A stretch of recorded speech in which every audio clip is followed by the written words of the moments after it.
Gabriel Cruz never imagined that taking a job nobody wanted would change everything. The single father and former teacher was desperate. His 9-year-old son Mateo needed heart surgery, and the teaching salary barely covered rent in their decent neighborhood. When he heard about a driver position for tech billionaire Aurora Hale, he knew why others had quit. Aurora was infamous for her impossible standards and icy detachment, living behind bulletproof glass and endless NDAs. But Gabe needed the money, and he dealt with difficult people before. What he didn't expect was how his dad jokes and persistent warmth would slowly melt the walls around the loneliest woman in Silicon Valley. What he never saw coming was the afternoon his babysitter cancelled, forcing him to bring Mateo along for the ride. That's when something magical happened. The brilliant, isolated billionaire discovered she had a gift for connecting with curious children, and Mateo found a mentor who could turn the limo's back seat into a science laboratory. But would their unexpected bond survive when scandal threatens to destroy everything they've built together? Before we jump back in, tell us where you're tuning in from, and if this story touches you, make sure you're subscribed, because tomorrow I've saved something extra special for you. The morning sun cast long shadows across the cramped kitchen table, where Gabriel Cruz sat hunched over a stack of medical bills, his coffee growing cold as the numbers blurred together. $43,000. The figure seemed to mock him from every page of specialist consultations, pre-surgical tests, the upcoming procedure that would repair his son's heart defect. His teaching salary of $38,000 a year made it feel like trying to fill an ocean with a teacup. "Dad, you're making your worry face again," came a voice from the doorway. Mateo Cruz stood there in his Iron Man pajamas, his dark hair sticking up at impossible angles, clutching a small contraption made from cardboard, aluminum foil, and what appeared to be a miniature solar panel salvaged from a broken calculator. Gabe quickly shuffled the bills into a pile and forced a smile. "Just thinking about lesson plans, my Joe. What have you got there?" Mateo's face lit up as he carefully placed his creation on the table. "It's a solar car. I've been working on it since you told me about renewable energy. See, the sun hits this panel here, and it powers this little motor I took from my old remote control car." He demonstrated, angling the contraption toward the window. The tiny wheels began to turn slowly, and Mateo's grin could have powered the whole apartment. "That's incredible, buddy. You're going to be an engineer someday." Gabe marveled at his son's ingenuity, the way the boy's mind worked through problems with such clarity. It was a gift Gabe had always nurtured, even when money was tight, buying science kits from thrift stores and checking out library books about inventors and innovations. "Maybe I can show it to your class when you go back to teaching," Mateo said, carefully adjusting one of the wheels. "Mrs. Rodriguez says you were the best science teacher Lincoln Elementary ever had." Gabe's chest tightened. He'd been substitute teaching for 3 months now, ever since the budget cuts eliminated his position. The irregular work barely covered their basic needs, let alone Mateo's mounting medical expenses. "We'll see, my Joe. Right now, I need to focus on finding something that pays better." The job posting had been crumpled in his pocket for 2 days, rescued from the community center bulletin board, where it had been partially obscured by advertisements for babysitting services and used furniture. Personal driver needed, immediate start, competitive salary, discretion required. The phone number belonged to an executive placement agency, and when he'd called, the woman's voice had been professionally neutral, with an undertone of warning. "Mr. Cruz, I have to be honest with you. This is the 7th placement we've attempted for Ms. Hale. The position requires someone with exceptional patience. The salary is substantial, but the demands are equally so." Gabe had pressed for details, but the woman had been evasive. "NDAs will be required before we can discuss specifics. Are you available for an interview this afternoon?" Now, watching Mateo tinker with his solar car, Gabe felt the weight of the decision settling on his shoulders. His son needed that surgery within the next 4 months, according to Dr. Martinez. The heart defect, though repairable, wouldn't wait indefinitely. Each day brought more fatigue, more moments when Mateo had to sit down during their walks to the park. "Dad, are you sure you're okay?" Mateo's voice carried that mature concern that 9-year-olds shouldn't have to feel. Your face is doing that thing where your eyebrows scrunch up. Gabe reached over and ruffled his son's hair. I'm fine, Mijo. Just thinking about a new job opportunity. It might mean some changes to our routine. 40 miles away, in a glass tower that pierced the San Francisco sky like a crystal shard, Aurora Hale stood at the floor-to-ceiling windows of her penthouse office, watching the city wake up below. At 34, she commanded a renewable energy empire worth $12 billion, yet she felt more isolated than the wind turbines spinning silently on distant hills. Her reflection stared back at her from the bulletproof, glass-sharp cheekbones, auburn hair pulled back in a severe bun, and eyes the color of storm clouds. Behind her, the office sprawled in minimalist elegance. A desk carved from a single piece of recycled carbon fiber, walls lined with patents and awards, and a scale model of her latest solar array project that could power a small city. Ms. Hale, her assistant's voice crackled through the intercom. Your driver interview is scheduled for 2 o'clock. Aurora's jaw tightened. The 7th interview in 3 months.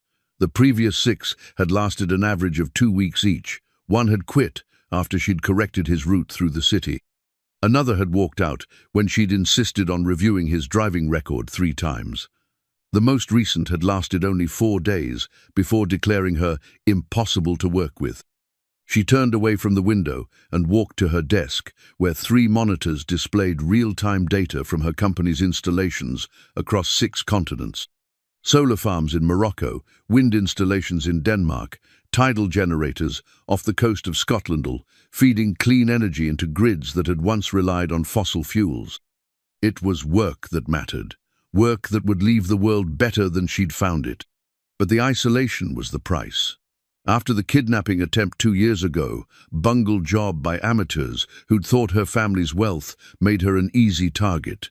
She'd built walls both literal and figurative. The penthouse was a fortress. The building's security rivaled that of government installations. Her family, once merely distant, had become openly hostile after she'd refused to pay the ransom they'd secretly negotiated, choosing instead to let the FBI handle the situation. Her phone buzzed with a text from her half-brother Marcus. Board meeting moved to Thursday. Dad's flying in from Tokyo. Time to discuss your future with the company. Aurora deleted the message without responding.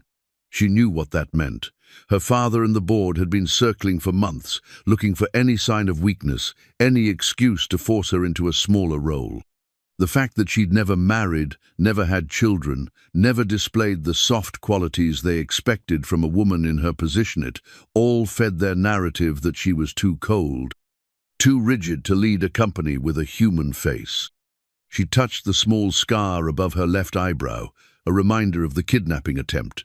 The men had been caught, but the fear lingered. Trust was a luxury she couldn't afford, especially when her own family had demonstrated their willingness to trade her safety for their perceived convenience. The intercom buzzed again. Ms. Hale, the placement agency confirmed your 2 o'clock appointment. Gabriel Cruz, former educator, clean driving record, excellent references. Background check complete, Aurora asked. Thorough as always. Single father, 1 dependent, no criminal history, no financial irregularities beyond standard credit card debt. Aurora nodded, though her assistant couldn't see it. And the NDAs? Prepared and ready for signature. Aurora returned to the window, watching the traffic flow through the streets below like blood through arteries. Each car carried someone with their own story, their own struggles, their own dreams.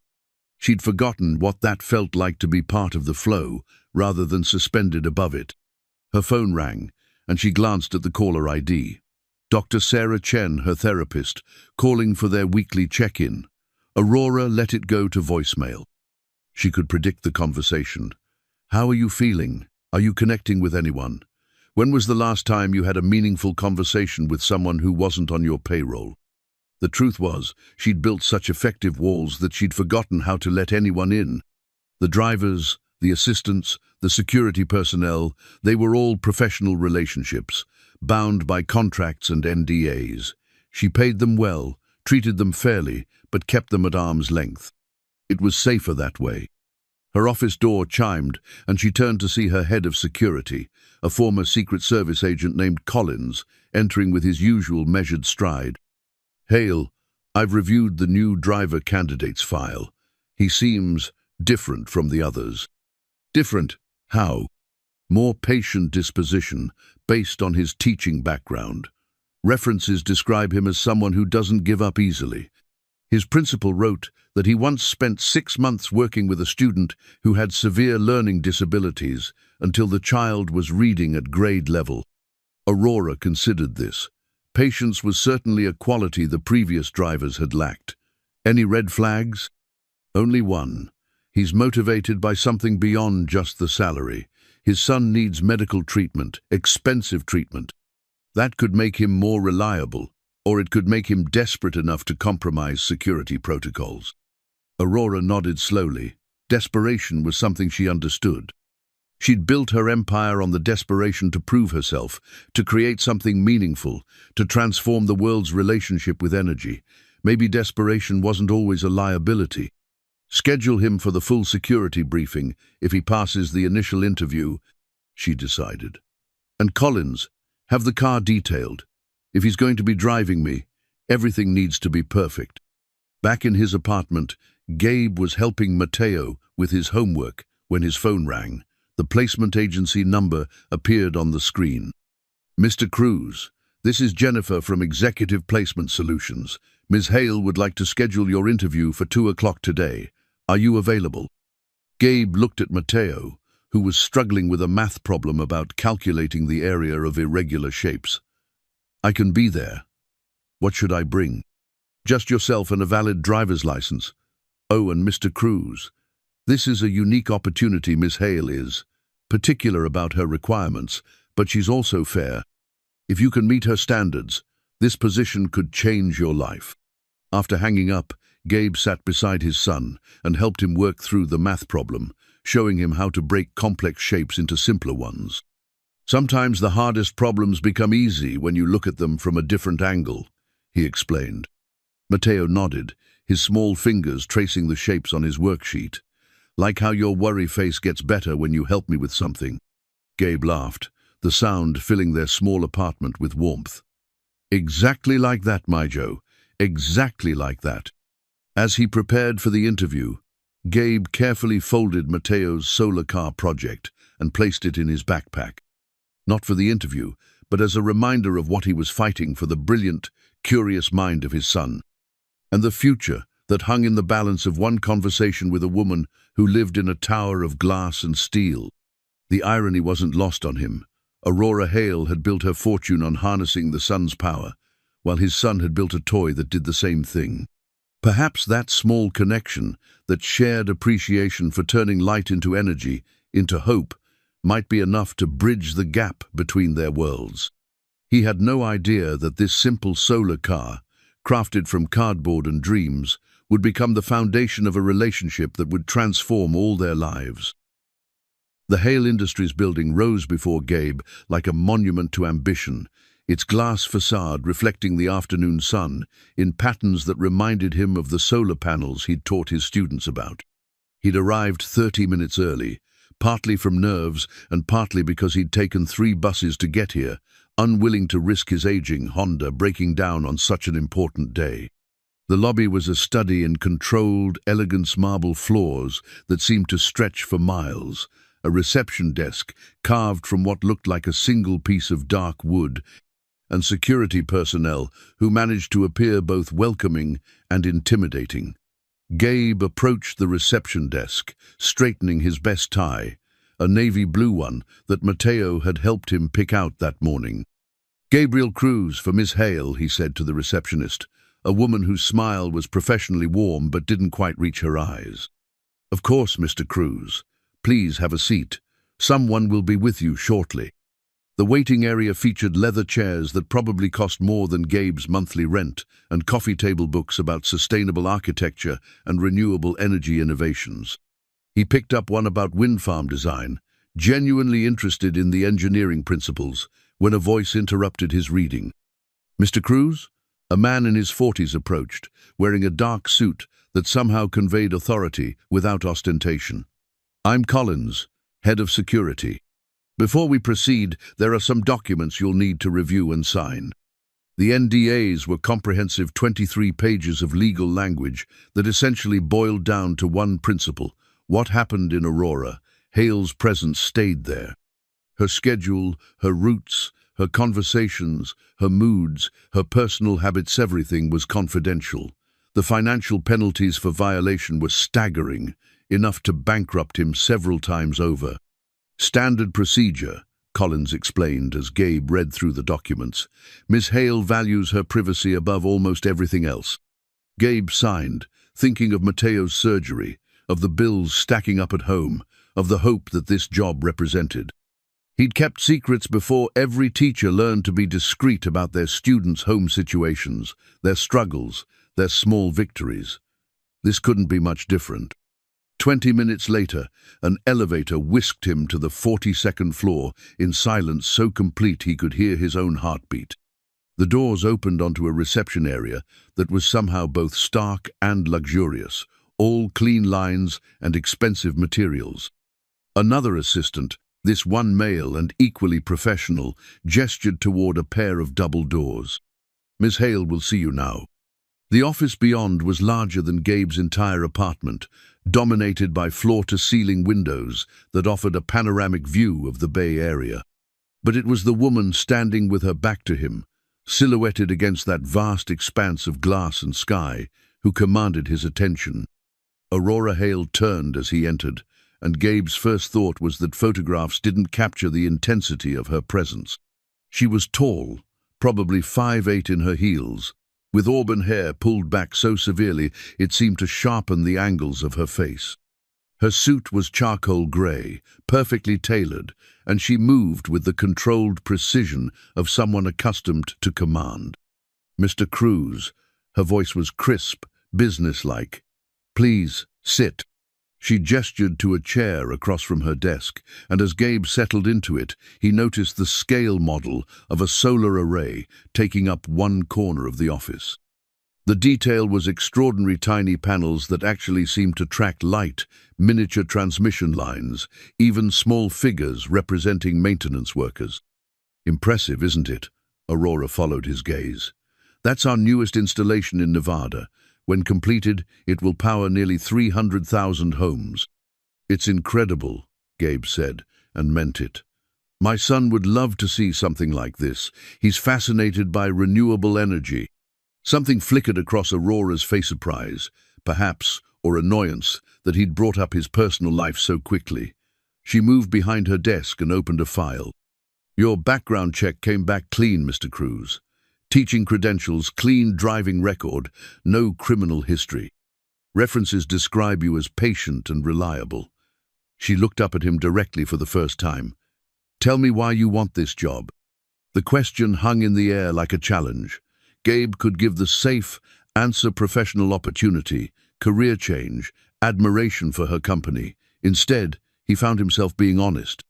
"My son needs heart surgery. The teaching job I had was eliminated due to budget cuts, and substitute teaching doesn't pay enough to cover his medical expenses. I need this job because without it, I can't afford to save his life." Aurora's expression didn't change, but she set down the file and leaned back in her chair. "That's refreshingly direct, Mr. Cruz. Most candidates try to impress me with how much they admire my work or my company's mission." "I do admire your work," Gabe said.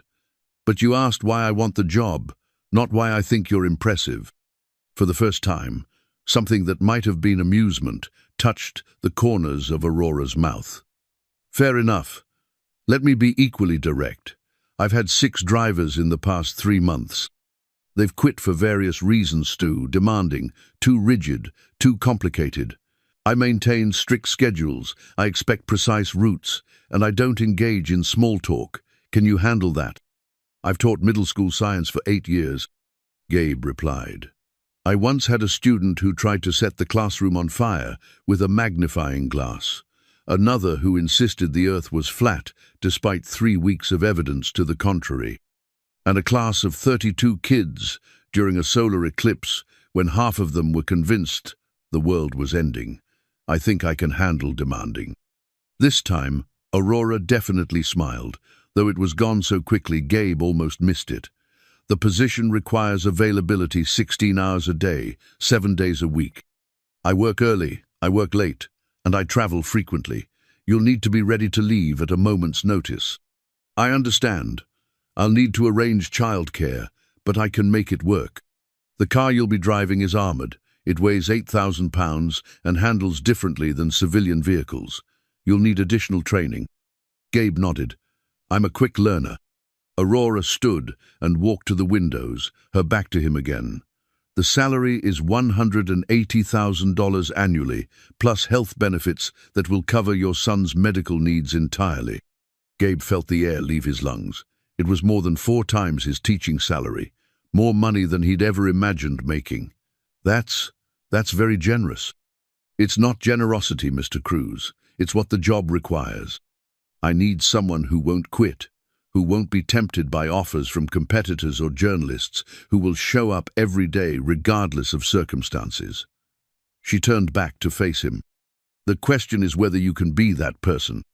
Looking at her standing there against the vast backdrop of the city, Gabe understood something about Aurora Hale that hadn't come through in the newspaper articles or business profiles. She wasn't just demanding, she was afraid. Afraid of being let down, afraid of trusting the wrong person, afraid of the vulnerability that came with depending on someone else. Ms. Hale, he said quietly, I've been taking care of my son on my own for 7 years. I've never missed a parent-teacher conference, a doctor's appointment, or a bedtime story. When I commit to something, I follow through. If you give me this job, I'll be here every day until you don't need me anymore. Aurora studied his face for a long moment, as if looking for cracks in his sincerity. Finally, she walked back to her desk and pulled out a business card. Collins will arrange your security training and vehicle certification. You start Monday at 6 a.m. Don't be late. As Gabe took the card, their fingers brushed briefly. Her hands were smaller than he'd expected, and cold. Thank you, he said. You won't regret this. I hope not, Mr. Cruz. I really hope not. Walking back through the lobby 20 minutes later, Gabe felt as if he were moving through a dream. In his pocket, the business card felt like a talisman, a promise that Mateo's surgery would happen, that their lives were about to change in ways he couldn't yet imagine. He pulled out his phone to call Mateo's babysitter with the good news, but paused as he passed the building's main entrance. Through the glass doors, he could see Aurora's armored sedan waiting at the curb black, imposing and somehow lonely despite the driver behind the wheel. Tomorrow, that would be his responsibility. Tomorrow, he would become part of Aurora Hale's carefully controlled world, tasked with keeping safe a woman who seemed to trust no one and need everyone. As he walked toward the bus stop, Gabe found himself wondering what had happened to make someone so successful also so isolated. Whatever it was, he had the feeling he was about to find out. Monday arrived with the kind of crisp October morning that made San Francisco feel like a postcard. Gabe had been awake since 4:30, checking and double-checking his appearance, reviewing the security protocols Collins had drilled into him during 3 intensive training sessions. The armored sedan handled like a tank with leather seats, but he'd practiced the routes until he could navigate them in his sleep. At exactly 6 a.m., he pulled up to Aurora's building, the engine purring with the quiet confidence of German engineering. The underground garage was a maze of concrete and steel, with security cameras tracking his every movement. He positioned the car precisely where Collins had shown him driver's door, exactly 12 feet from the elevator, engine running, ready for immediate departure. Aurora emerged from the elevator at 6:03, and Gabe's first lesson in working for her began immediately.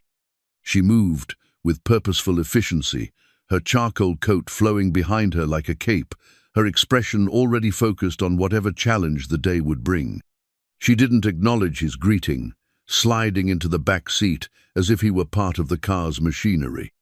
Moscone Center, South Entrance, she said, her phone already at her ear. And take Van Ness Market Street will be backed up. The drive through the city was a masterclass in controlled chaos. Aurora conducted 3 different conference calls, reviewed documents on her tablet, and somehow managed to apply lipstick at a red light without missing a beat in her conversation about wind turbine efficiency ratings. Gabe found himself oddly impressed by her ability to compartmentalize, to function at such a high level while surrounded by the mundane reality of traffic and construction. "Driver," she said as they approached the Moscone Center, and it took Gabe a moment to realize she was addressing him. "Circle the block. I'll be 20 minutes." For the next 20 minutes, Gabe drove in careful loops, observing the ebb and flow of the city, the way morning commuters moved with their own rhythms and purposes. When Aurora reappeared, she was accompanied by 2 men in expensive suits who looked like they'd rather be anywhere else. "Afternoon session moved to 4, one of them was saying as they approached the car. "Henderson's people are pushing back on the quarterly projections." "Let them push," Aurora replied, settling back into her seat. "The numbers are solid. If they want to argue with physics, that's their problem." As they drove to her next appointment, Gabe caught glimpses of Aurora in the rearview mirror. She was studying a photograph of what looked like a massive industrial facility, making notes in precise handwriting on the margins. Her concentration was absolute, but there was something else there, too, a tension in the set of her shoulders, a tightness around her eyes that spoke of pressures beyond the merely professional. The rest of the morning followed a similar pattern: efficient arrivals, precisely timed departures, Aurora treating him like a component of the car rather than a person. It wasn't personal, he realized. It was protective. Keep the walls up, keep the relationships professional, minimize the risk of disappointment or betrayal. During their lunch break, Aurora had a working meal in a private dining room. While he waited in the car, Gabe pulled out the worn photograph from his wallet. Matteo, at his last soccer game before the doctor had restricted his activities, grinning despite the exhaustion that had become increasingly visible in recent months. The picture reminded him why he was here, why he could accept being treated like furniture if it meant his son would get the treatment he needed. The afternoon brought them to the financial district, where Aurora had a meeting with her board of directors. As they pulled up to the sleek office building, Gabe noticed the change in her demeanor. The efficient confidence was still there, but it was armored now, defensive in a way that suggested these weren't allies she was meeting with. "Wait here," she said, then paused with her hand on the door handle. "Actually, Mr. Cruz, let me ask you something. Do you have any experience dealing with people who smile at you while planning to stab you in the back?" The question was so unexpected that Gabe answered honestly. "School board meetings, PTA politics. You'd be surprised how vicious people can get when they're fighting over bake sale profits." For a moment, Aurora's professional mask slipped, and she almost smiled. "I imagine I would be. Thank you for the perspective."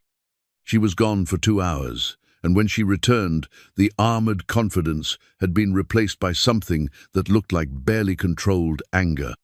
She slid into the back seat and sat in silence for a full minute before giving him an address in Pacific Heights. The drive up the steep streets was tense with unspoken frustration. Gabe could feel Aurora's mood radiating from the back seat like heat from a furnace. Finally, as they crested a particularly steep hill, he decided to risk breaking the professional silence. "Rough meeting?" he asked, keeping his eyes on the road. There was a long pause before Aurora answered. "My father and the board think I'm too focused on long-term sustainability and not focused enough on quarterly profits.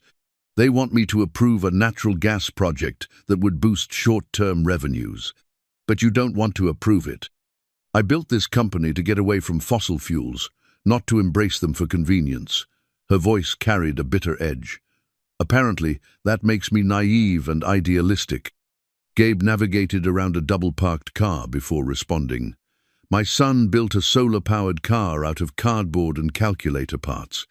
His teacher told him it was too ambitious for the science fair, that he should do something simpler. You know what he said?" "What?" "He said that settling for simple was how people ended up with boring lives." Gabe glanced in the rearview mirror and saw Aurora watching him with something that might have been curiosity. Sometimes the people who call you naive are just scared that you might actually succeed. The silence that followed was different from the professional quiet of the morning warmer, more thoughtful. As they pulled up to Aurora's building, she didn't immediately get out of the car. "Mr. Cruz," she said finally, "tomorrow morning we're leaving at 5:30. There's a site visit in Sacramento, and the drive will give us time to discuss some strategic considerations." "Of course, Miss Hale. And Mr. Cruz, thank you for the perspective. It's been a while since anyone offered me any." As Gabe watched her disappear into the building, he realized that something had shifted during their conversation.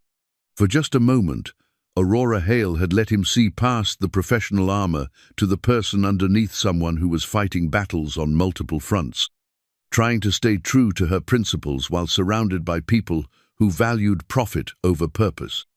Driving home through the evening traffic, Gabe found himself thinking about the photograph Aurora had been studying that morning, some kind of industrial facility that seemed to matter deeply to her. He wondered what dreams and ambitions were tied up in that project, what vision of the future she was fighting to protect. When he got home, Mateo was at the kitchen table working on math homework, the solar car positioned nearby like a talisman of possibility. His son looked up with the bright smile that made every difficult moment worthwhile. "How was the first day, Dad?" "Interesting," Gabe said, settling into the chair beside him. "I think this job is going to teach me more than I expected." "About driving?"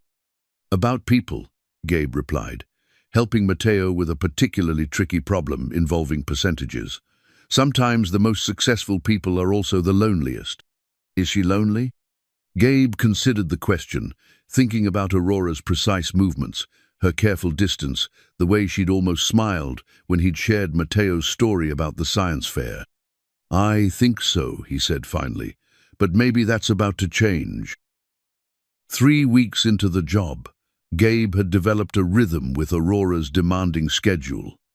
Early mornings became easier when he realized she appreciated punctuality more than conversation, and the long drives gave him time to observe the subtle changes in her mood that preceded important decisions or difficult meetings. She was, he'd learned, like a complex piece of machinery, precise, efficient, but requiring careful attention to the small signs that indicated when maintenance was needed. The crisis began on a Thursday morning with a phone call that shattered their carefully established routine. Gabe was reviewing the day's schedule when his phone rang, displaying the number for Sunshine Daycare. "Mr. Cruz, this is Maria from Sunshine. I'm so sorry, but I have to close the center today. My daughter's in the emergency room, and I can't find anyone to cover." Gabe felt his stomach drop. Maria had been watching Mateo before and after school for 2 years, and she'd never missed a day. "Is she okay? Your daughter?" "Appendicitis, but she'll be fine. I'm just so sorry about the short notice. I know you can't miss work." After hanging up, Gabe stared at his phone, running through his limited options. His sister lived in Portland. His ex-wife had remarried and moved to Phoenix years ago. The neighbors he trusted all worked during the day. He was supposed to pick up Aurora in 40 minutes for a day that included 3 board meetings and a site visit to a manufacturing facility in San Jose. His phone buzzed with a text from Mateo. "Dad, Mrs. Rodriguez says I can't stay after school today because they're fumigating the building. Where should I go?" The decision crystallized with uncomfortable clarity. He had to take Mateo with him. It violated every protocol Collins had established, broke multiple security procedures, and would almost certainly end his employment. But the alternative was leaving his 9-year-old son alone for 12 hours, and that wasn't a choice he could make. When he arrived at Aurora's building, Mateo was sitting quietly in the back seat, wearing his best clothes and clutching a backpack filled with homework, books, and his solar car project. The hospital bracelet on his small wrist, a reminder of his last cardiology appointment, seemed to glow in the morning light. "Dad, are you sure this is okay?" Mateo whispered as they waited for Aurora to appear. "No," Gabe admitted, "but sometimes you have to do what's right instead of what's safe." Aurora emerged from the elevator at exactly 6 a.m., her usual brisk pace faltering when she saw the extra passenger. She approached the car slowly, her expression unreadable behind her professional mask. "Mr. Cruz," she said as she opened the rear door and saw Mateo sitting there like a small, well-dressed refugee. "I believe we need to discuss the passenger manifest." "Miss Hale, I can explain." "I'm Mateo," the boy said, offering his hand with the polite gravity that always made Gabe proud. "I'm sorry for the inconvenience, ma'am. My babysitter had a family emergency and Dad couldn't leave me alone." Aurora looked at the offered hand for a moment, then shook it with the same seriousness Mateo had offered. "I'm Aurora, and you're not an inconvenience, Mateo. You're an unexpected variable in a carefully planned system." She slid into the back seat, positioning herself in the far corner, as if trying to maximize the distance between herself and the child. Gabe started the engine, waiting for the explosion that would end his employment. "Mr. Cruz," Aurora said finally, "I assume you understand that this violates several security protocols." "Yes, ma'am. And that bringing unauthorized personnel into my vehicle could result in immediate termination." "Yes, ma'am." "Good. Now that we've established that, let's proceed to the first appointment. And Mateo?" She turned to the boy, who had been following the conversation with wide eyes. "Do you have homework to do today?" "Yes, ma'am.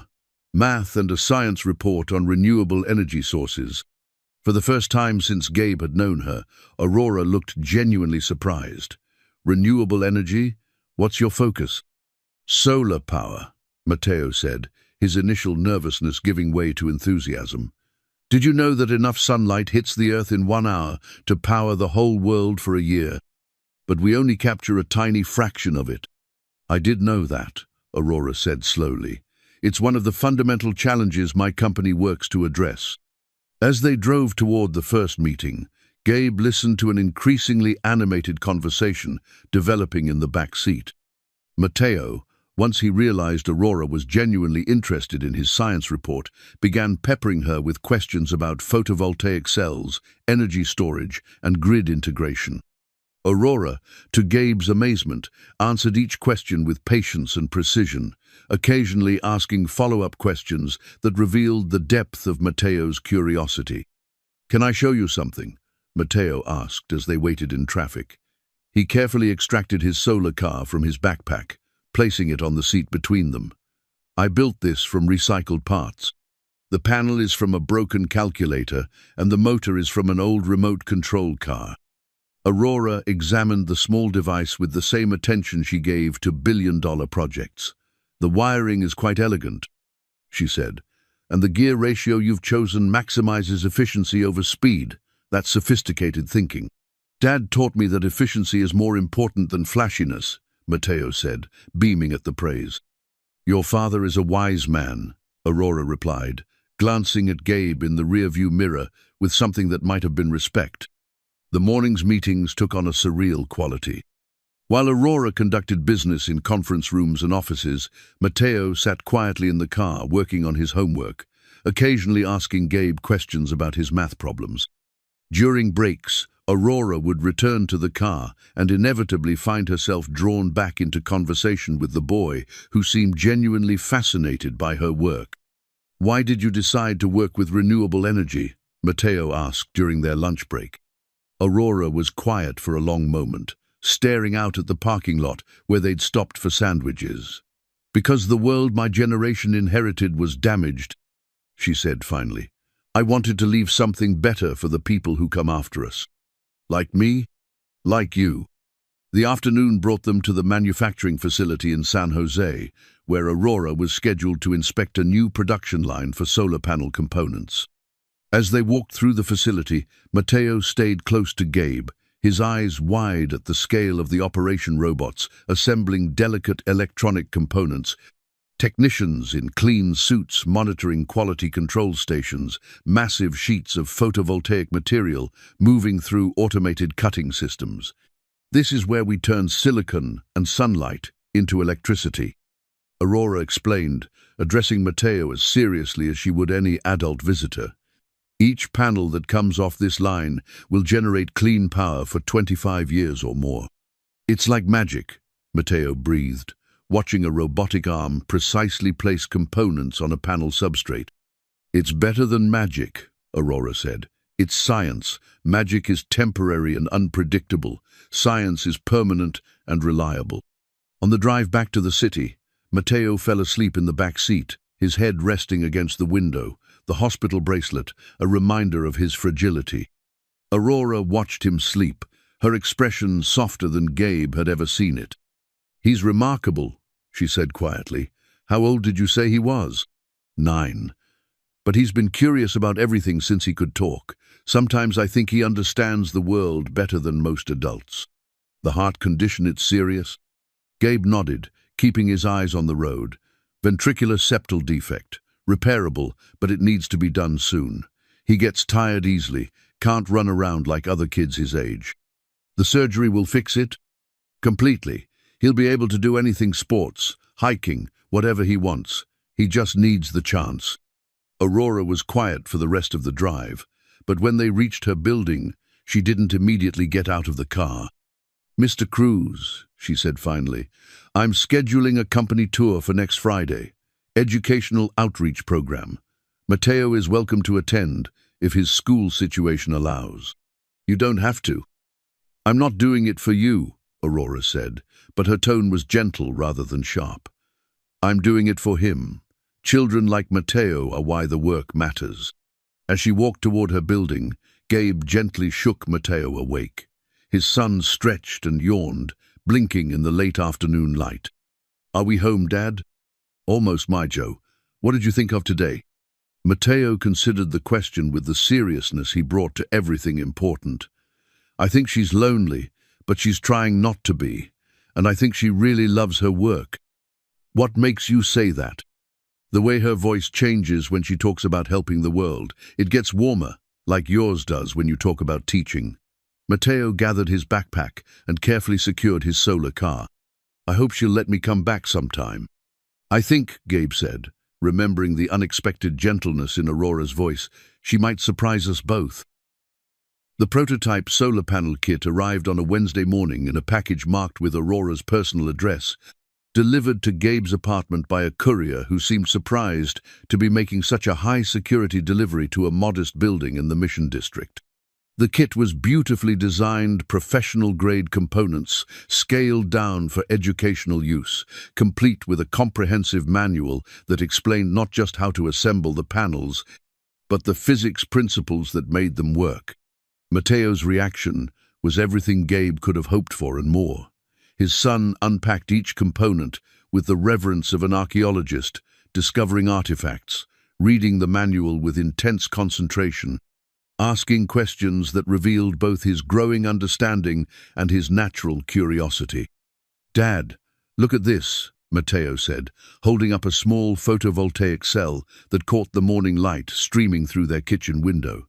Ms. Aurora included a note. The note was written in Aurora's precise handwriting. "For a young scientist who understands that efficiency matters more than flashiness, build something amazing. A.H." "She remembered what I said about your teaching," Matteo marveled. "That's really cool." Over the following weeks, the solar panel kit became the centerpiece of their evenings together. After Gabe returned from work and Matteo finished his homework, they would spread the components across their small kitchen table and work together to understand how photons became electrons, how electrons became current, how current became power. It was, Gabe realized, the kind of hands-on learning experience he'd always dreamed of, providing in his classroom, but had never had the resources to make happen. The changes in Aurora were more subtle but equally significant. She had begun acknowledging Gabe's presence with something approaching warmth, asking about Matteo's progress with the solar kit, occasionally sharing observations about renewable energy technology that she thought might interest a 9-year-old with an engineer's curiosity. The conversations were still professional, but there were moments when her guard dropped and Gabe caught glimpses of the person behind the corporate armor. "How's the young scientist progressing?" she asked one morning as they drove to a meeting with city planners about a proposed solar installation on public buildings. "He's built 3 different configurations so far," Gabe replied. "Last night he was trying to figure out how to create a tracking system that would follow the sun throughout the day." "Impressive."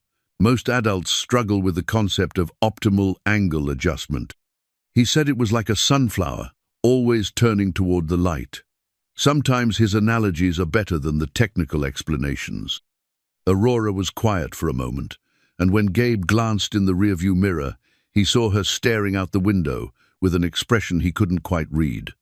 "Children see things more clearly sometimes," she said finally. "They haven't learned to complicate simple truths." The city planning meeting was one of Aurora's more frustrating professional encounters. The officials were polite but skeptical, worried about costs and maintenance, unconvinced that solar installations on municipal buildings would provide sufficient return on investment. Aurora presented her case with calm precision, but Gabe could see the tension building in the set of her shoulders, the controlled intensity in her voice. "The initial investment is substantial," she acknowledged, "but the long-term savings are undeniable. These installations will pay for themselves within 7 years and continue generating clean energy for decades after that." "Ms. Hale," said the city's financial officer, a man whose skepticism seemed permanently etched into his features, "we appreciate your company's commitment to environmental responsibility, but we have to think about practical concerns. What happens when the technology becomes obsolete? What about maintenance costs, weather damage?" "The technology has a proven track record of 25-year operational lifespans," Aurora replied. "The maintenance requirements are minimal, and the panels are designed to withstand extreme weather conditions. But the upfront costs are an investment in the city's future," Aurora finished, her patience clearly wearing thin. "Every day you delay is another day of buying power from the grid instead of generating your own." The meeting ended without a commitment, the officials promising to take everything under consideration, with the tone of people who had already made up their minds. As they walked back to the car, Aurora's frustration was palpable. 40 years of climate science, 10 years of proven solar technology, and they're still worried about the initial investment, she said, settling into the back seat with barely controlled exasperation. "Maybe they need to see it from a different perspective," Gabe suggested as he started the engine. "What do you mean?" "When I was teaching, I learned that you can't always convince people with facts and figures. Sometimes you have to help them see how the idea connects to something they already care about." Aurora considered this. "And what do city officials care about?" "Votes," Gabe said simply. "If you can show them that solar installations will make their constituents happy, they'll find the money. Public opinion over fiscal responsibility. Public opinion often drives fiscal responsibility. If voters want clean energy, officials will figure out how to pay for it." That afternoon, Aurora made an unexpected decision. Instead of returning to her office, she asked Gabe to drive to Lincoln Elementary School, where he'd taught before the budget cuts. "I want to see something," she said as they pulled into the school's parking lot.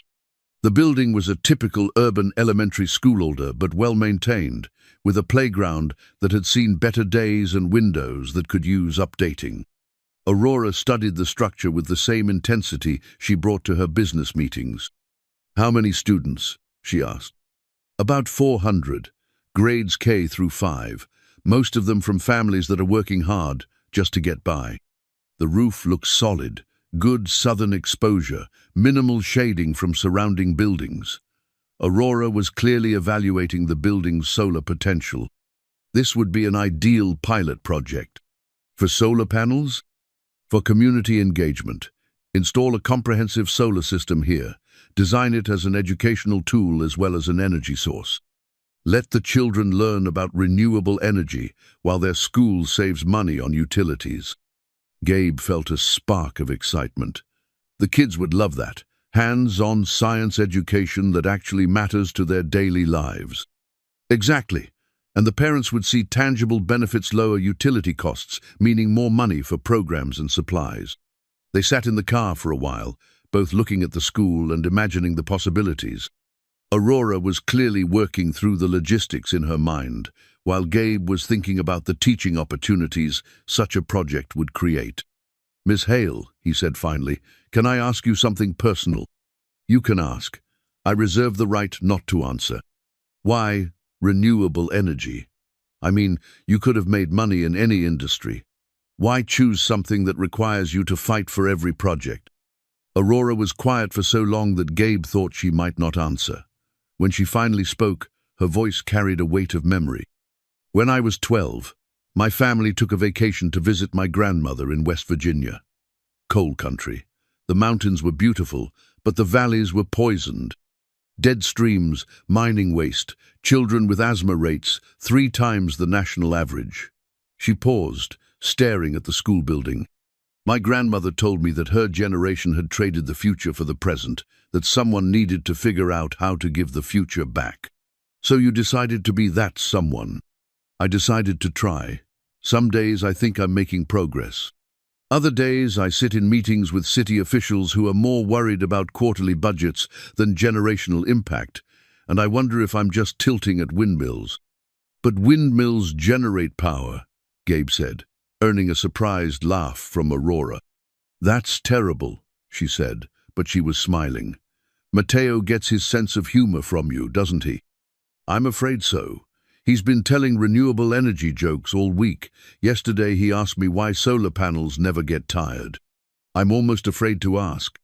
Because they're always charged up. Aurora groaned, but the sound carried genuine amusement.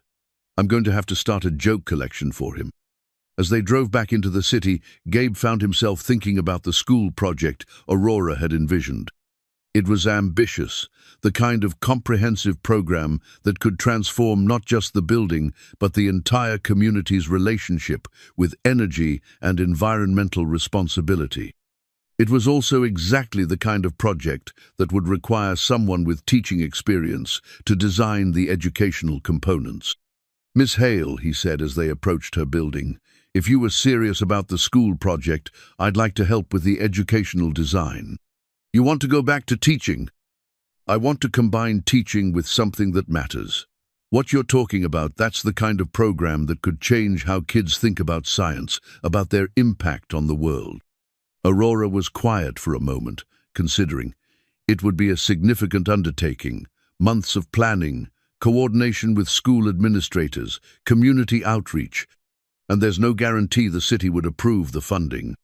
But if they did, I'd want someone who understands both education and renewable energy to lead the community engagement.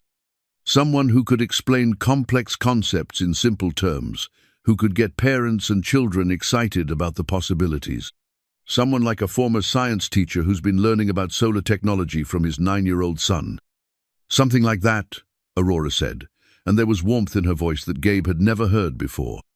That evening, as Gabe helped Mateo work on his latest solar panel configuration, he found himself imagining a classroom full of children, learning the same lessons, building their own projects, discovering that science wasn't just about memorizing facts, but about solving real problems in their own community. Dad, you're making your thinking face, Mateo observed, carefully adjusting the angle of his panel to catch the last rays of evening sunlight coming through their window. Just imagining possibilities, Mijo. How would you feel if other kids got to build solar projects like yours? That would be awesome.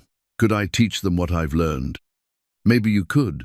Miss Aurora and I were talking about bringing solar power to your old school. Mateo's eyes lit up with excitement. Really? The whole school could have solar panels, and we could show other kids how they work? It's just an idea right now, but yes, something like that.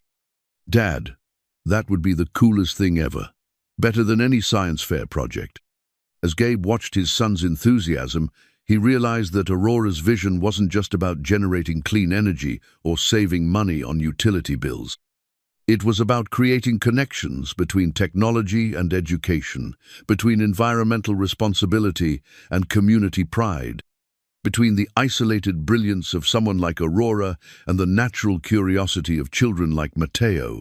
The prototype solar panel kit sat on their kitchen table, catching the reflection of their overhead light, a bridge between the world Aurora had built and the world Gabe was raising his son to inherit. Tomorrow would bring new challenges, new meetings, new opportunities to prove that renewable energy wasn't just economically viable, but personally meaningful. For the first time since taking the job, Gabe felt like he was doing more than just driving Aurora from one appointment to another.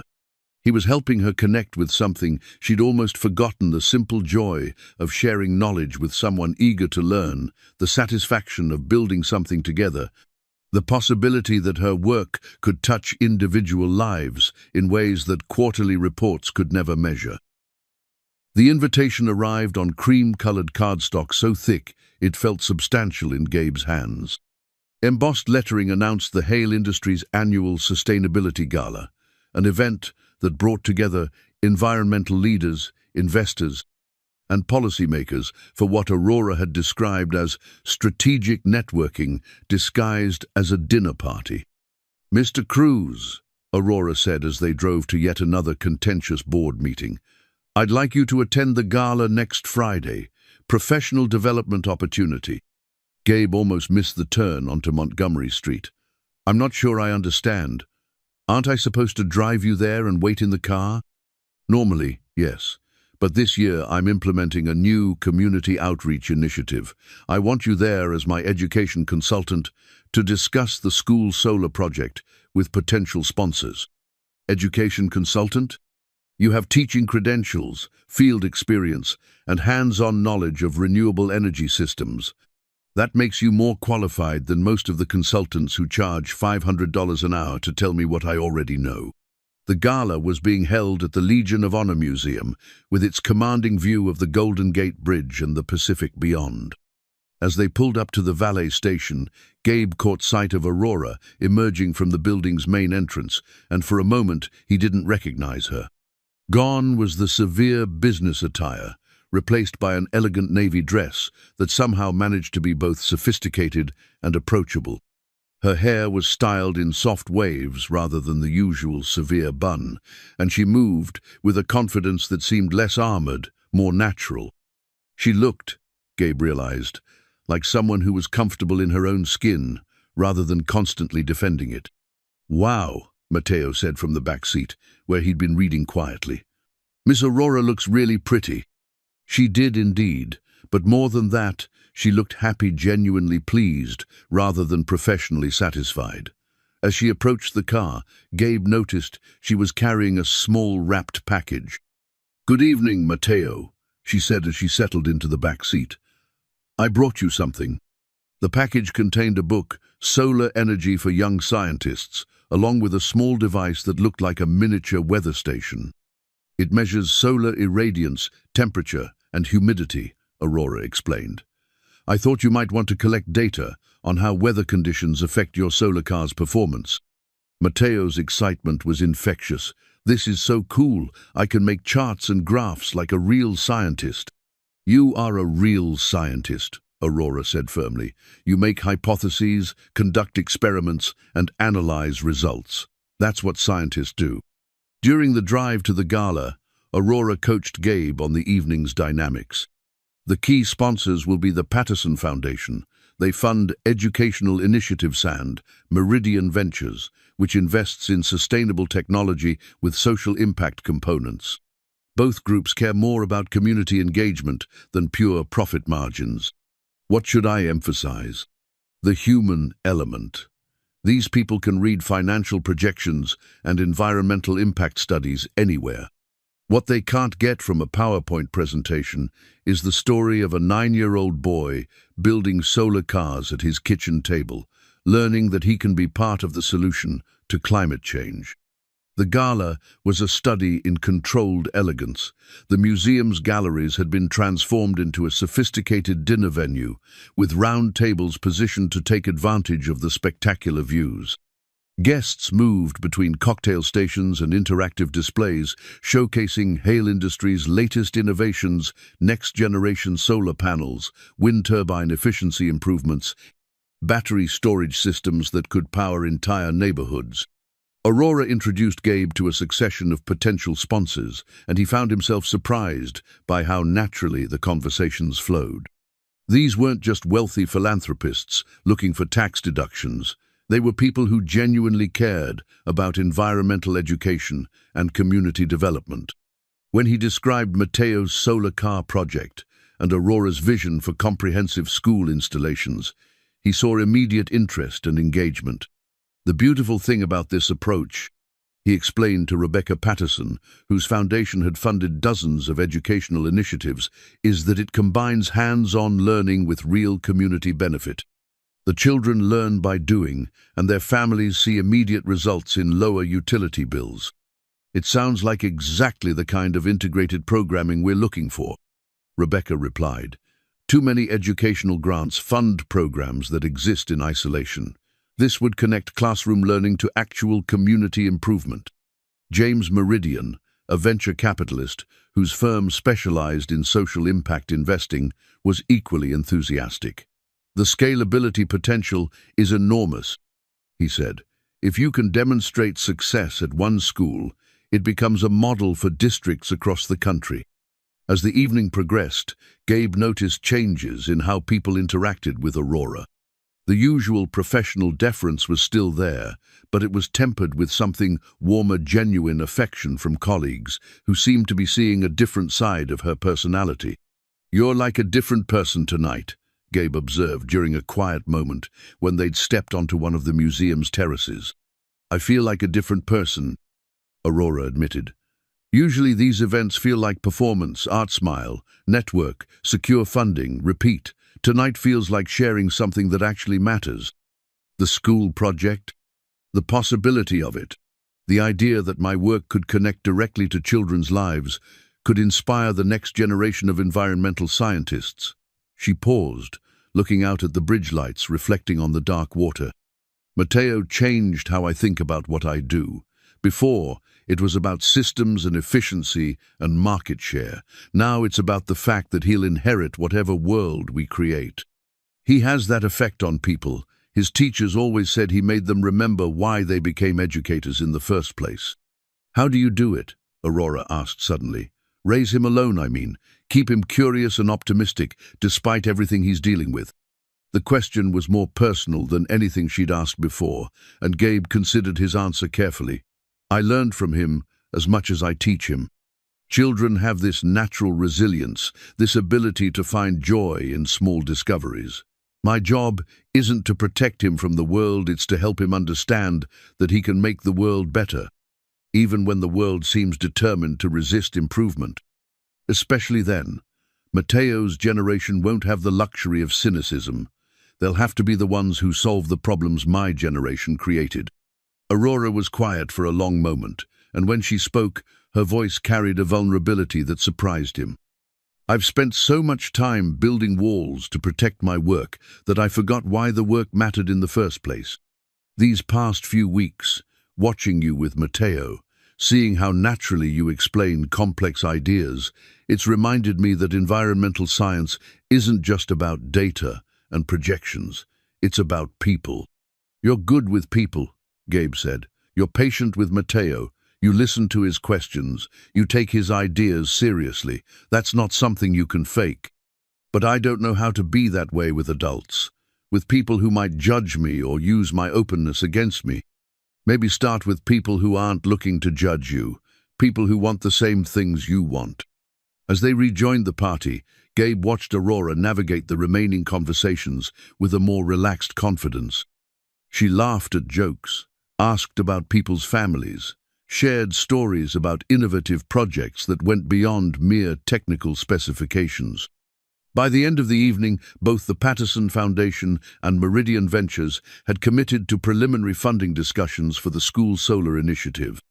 "I think tonight was a success," Aurora said as they walked back to the car. "The funding commitments definitely suggest so. Not just the funding, the whole evening. I haven't enjoyed a professional event like that in years." As they drove through the quiet city streets, Aurora seemed reflective rather than tired. "Mr. Cruz, I've been thinking about offering you a different position. Community Outreach Coordinator for Educational Initiatives. It would mean working directly on projects like the school installation, developing curriculum, training teachers, coordinating with families." Gabe felt his heart skip. "That sounds like everything I've ever wanted to do professionally. The salary would be comparable to what you're earning as my driver, but the work would be more fulfilling. At least, I hope it would be. What about driving? What about your schedule and security protocols? Collins has been suggesting I need more independence anyway.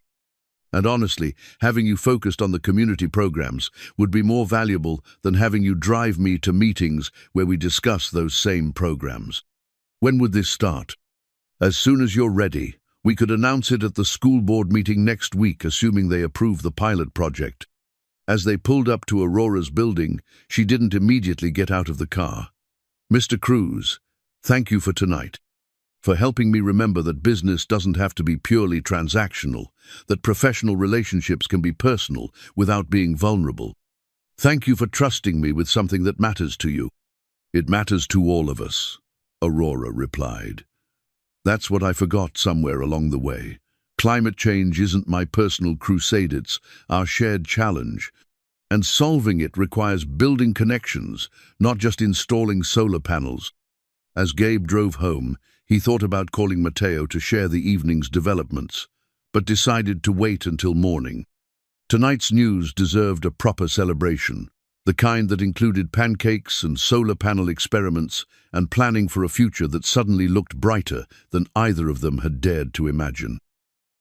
The forged documents arrived like a poison-tipped arrow, delivered through the morning news cycle with surgical precision. Gabe was having breakfast with Mateo, both of them excited about the school board meeting scheduled for that afternoon, when his phone began ringing with calls from numbers he didn't recognize.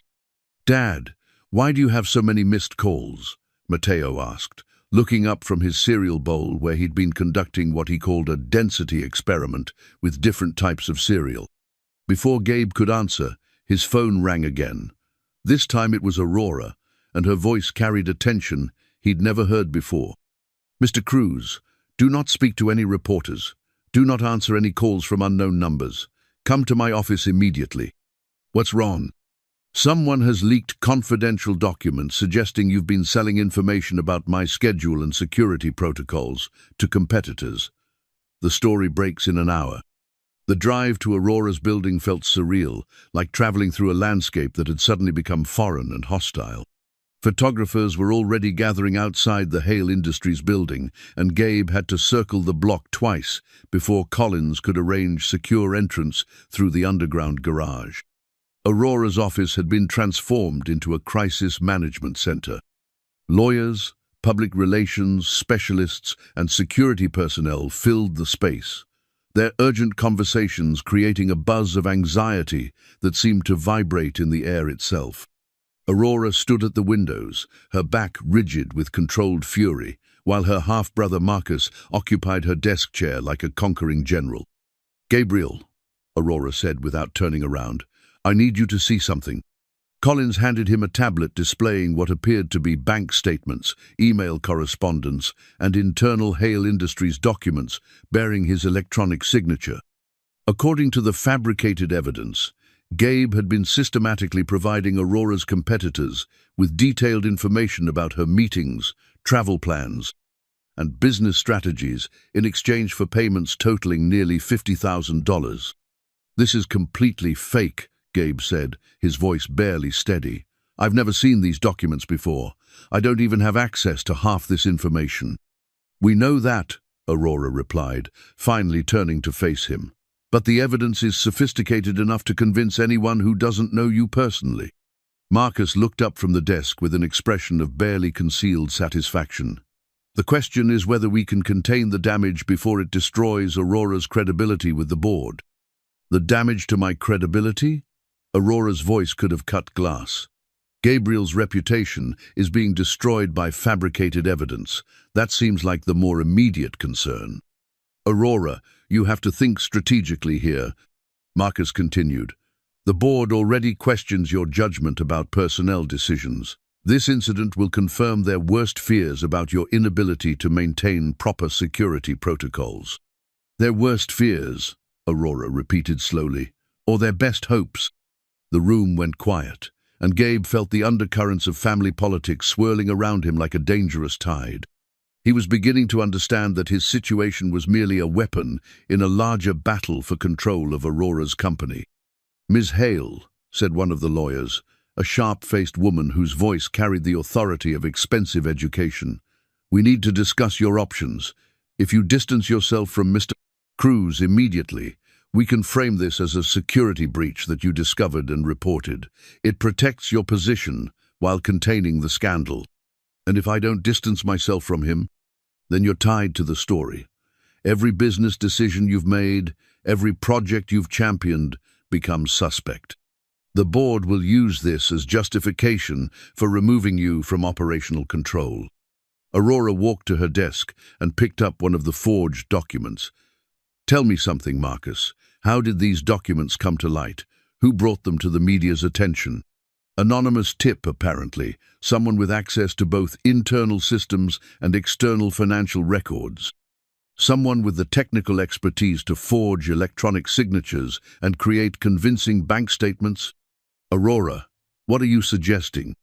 I'm suggesting that whoever did this had to know enough about our security protocols to make the forgeries believable, enough about Gabriel's personal situation to make the motive credible, and enough about media timing to maximize damage to my position before the board meeting next week.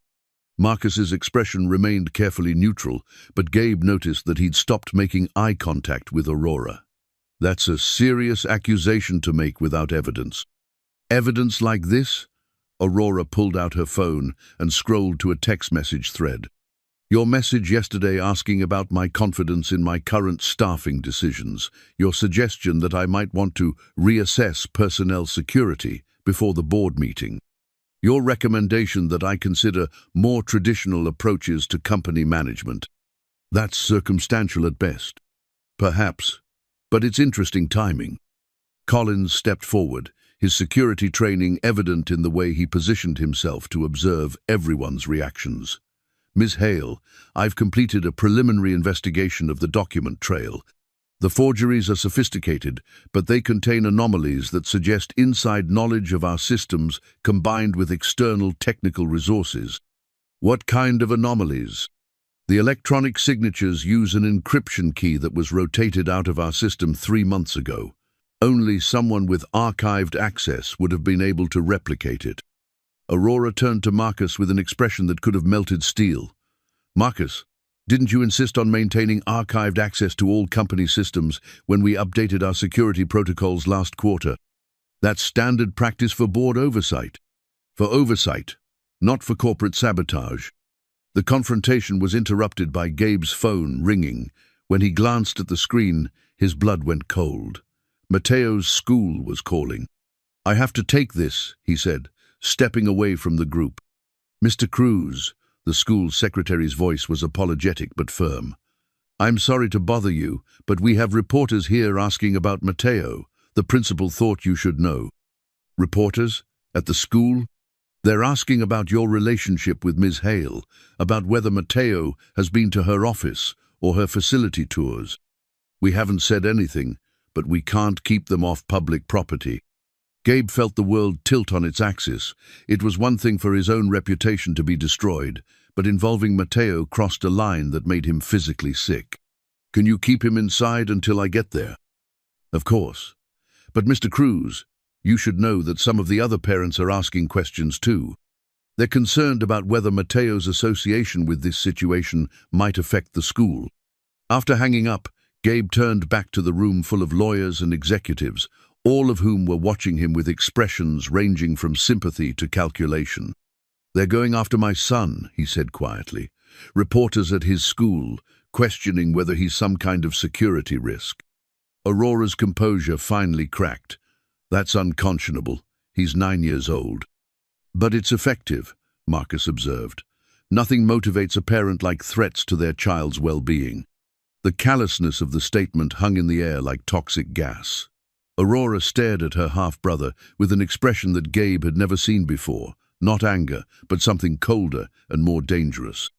Everyone out, Aurora said quietly, except Gabriel and Collins. Aurora, we need to make a decision, Marcus began. Everyone, out. Now. When the room had cleared, Aurora walked to her safe and retrieved a small recording device. Gabriel, I want you to understand something.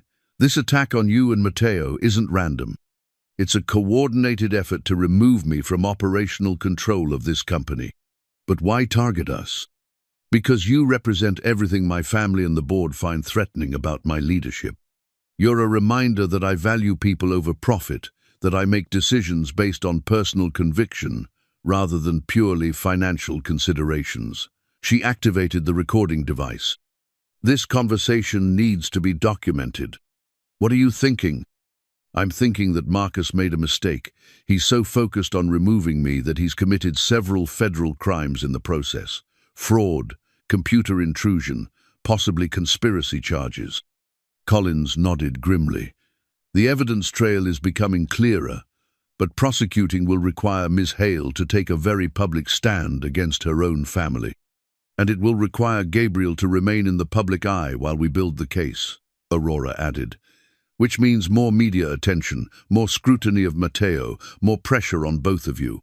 Gabe thought about his son, probably sitting in the principal's office wondering why reporters were asking about his dad's job, trying to understand why something that had been so exciting had suddenly become scary. What are my alternatives?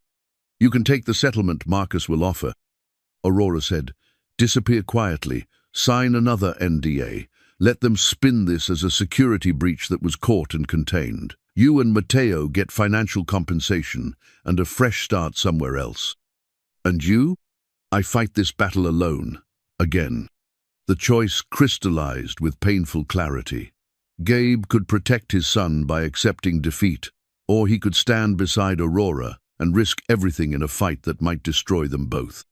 Ms. Hale, he said finally, I need to pick up Mateo from school, but after that, I want to hear your plan for proving these documents are forgeries. Even if it means more media attention, more pressure on Mateo.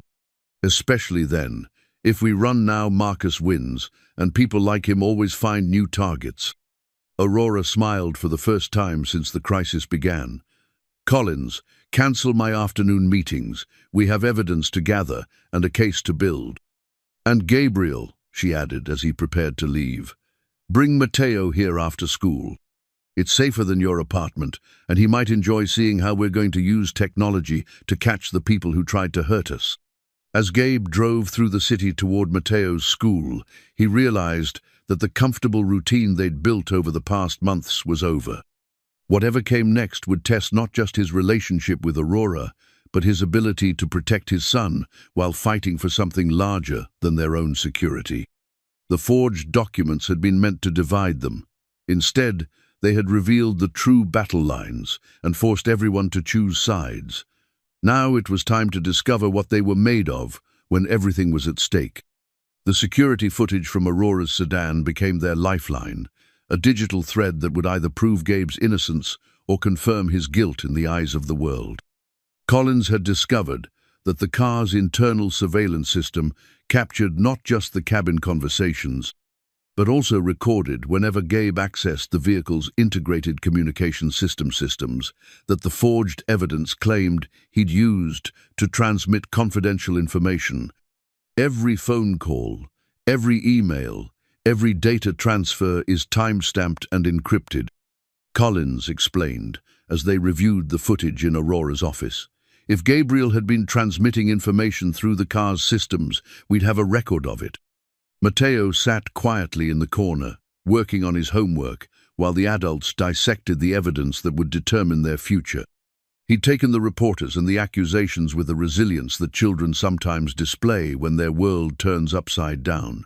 But Gabe could see the strain in the careful way his son colored inside the lines, in the precision with which he stacked his completed worksheets. The problem, Aurora said, studying the forensic analysis on her tablet, is that absence of evidence isn't the same as evidence of innocence.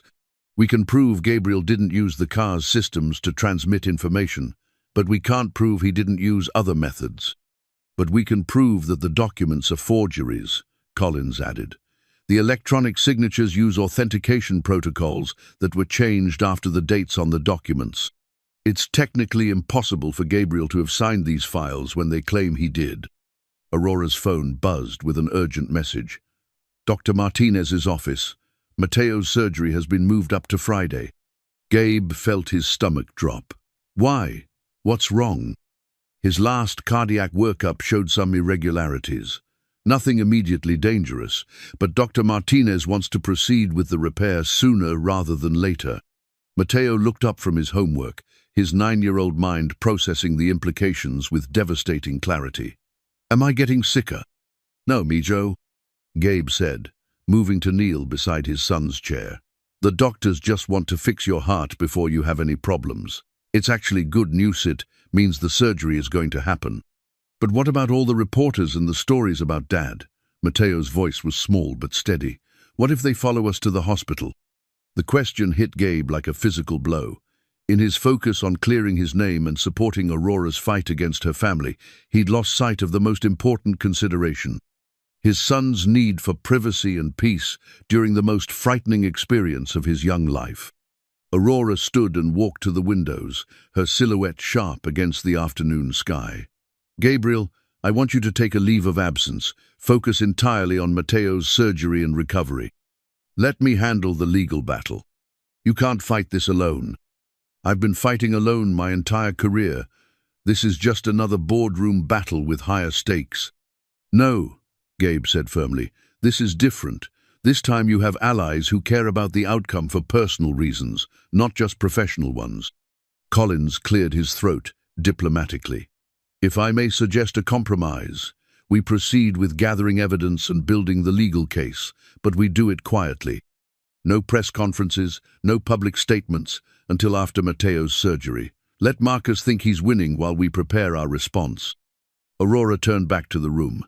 Marcus is calling an emergency board meeting for Thursday. He's going to use this scandal to force a vote of no confidence in my leadership. And if the board sides with him, then I lose operational control of the company I built. Marcus becomes CEO, and the renewable energy initiatives get scaled back in favor of more financially prudent projects. Mateo had been following the conversation with the intense focus he brought to everything that mattered. Ms. Aurora, he said quietly, can I ask you something? Of course. If you lose your company, will you still be able to help other kids learn about solar energy? The question hung in the air like a challenge to everyone's priorities. Aurora walked over to Mateo's chair and knelt down so they were at eye level. What do you think? She asked. Do you think learning about renewable energy requires a big company and fancy equipment? Mateo considered this seriously. No. You taught me more in the car than I learned in school, and all we had was my solar car project and your stories about how things work. Exactly. The most important work helping people understand that they can be part of the solution that doesn't require corporate titles or board approval. But you could help more people if you kept your company right. Probably. But sometimes you have to choose between doing what's safe and doing what's right. Dad always says that doing what's right is more important than doing what's easy. Aurora glanced at Gabe with something that looked like admiration. Your father is a wise man. The evening brought an unexpected visitor. Rebecca Patterson from the Education Foundation appeared at Aurora's office with a briefcase full of documents and a determination that surprised everyone. I've been following the news coverage, she said without preamble. The accusations against Gabriel, the questions about your judgment, the timing of everything relative to our funding discussions. Rebecca, I understand if the foundation needs to reconsider, Aurora began. Actually, I'm here to accelerate our timeline. The Patterson Foundation is prepared to fully fund the school's solar project, regardless of the outcome of your current legal situation. The announcement stunned everyone into silence. Finally, Gabe found his voice. But the scandal, the questions about my background, are exactly why we're moving forward, Rebecca replied. I've spent 30 years in educational philanthropy, Gabriel. I've learned to recognize the difference between actual security risks and manufactured controversies. This has all the hallmarks of corporate sabotage. She opened her briefcase and pulled out a funding agreement. $50,000 for the pilot installation at Lincoln Elementary, with an option for additional funding based on results. The money is contingent on Gabriel serving as community outreach coordinator, working directly with students and families. You want me to take the position despite the accusations?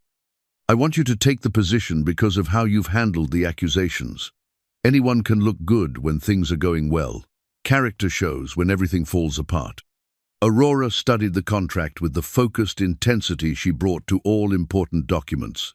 This is incredibly generous, Rebecca, but it also makes you a target. Marcus and his allies won't hesitate to attack the Foundation if they think it will help their case. Let them try. The Patterson Foundation has been supporting educational innovation for 40 years. We don't change our mission based on boardroom politics. As they reviewed the funding details, Matteo raised his hand like he was in school. Ms. Patterson, can I ask you something? Of course. If Dad becomes the community outreach coordinator, does that mean other kids will get to build solar cars like mine? That's exactly what it means. Your dad will teach them the same things he taught you about renewable energy and scientific thinking. Matteo's smile was radiant. That's the coolest job ever. That night, as they prepared to leave Aurora's office, Gabe felt the weight of the next few days settling on his shoulders. Matteo's surgery on Friday would determine his son's physical future, while Thursday's board meeting would determine Aurora's professional fate. The convergence of timing felt both coincidental and inevitable. Miss Hale, he said as they waited for the elevator, whatever happens on Thursday, I want you to know that these past months have been the most meaningful work I've ever done. Even with the corporate sabotage and media scandal, especially because of that.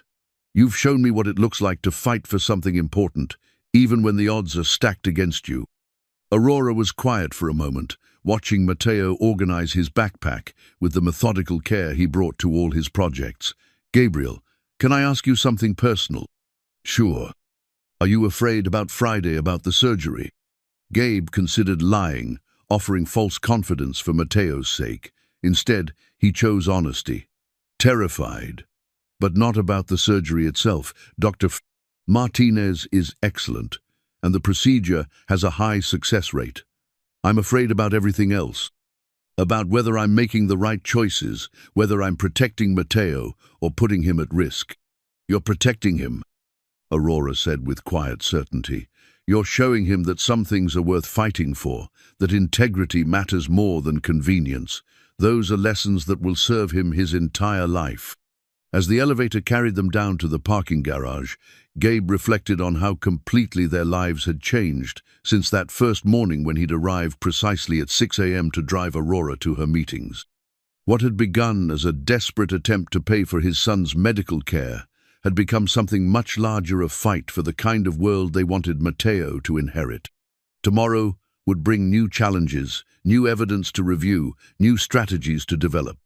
But tonight, they were simply three people who had found each other in the midst of a storm, each offering the others something they'd been missing.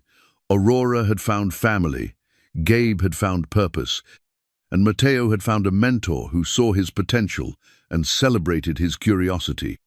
The security footage would either save them or condemn them. The board meeting would either vindicate Aurora's leadership or end her control of the company she'd built from nothing. But regardless of those outcomes, they had already won something more valuable than corporate titles or legal victories. They had proven that trust and loyalty weren't luxuries in a competitive world, but necessities for building anything worth fighting for. As they drove through the quiet city streets toward home, Matteo fell asleep in the back seat, his small hand still clutching the solar panel kit that had started everything. In the rearview mirror, Gabe could see Aurora watching the sleeping boy with an expression of fierce protectiveness that reminded him that some bonds transcend professional relationships or family obligations.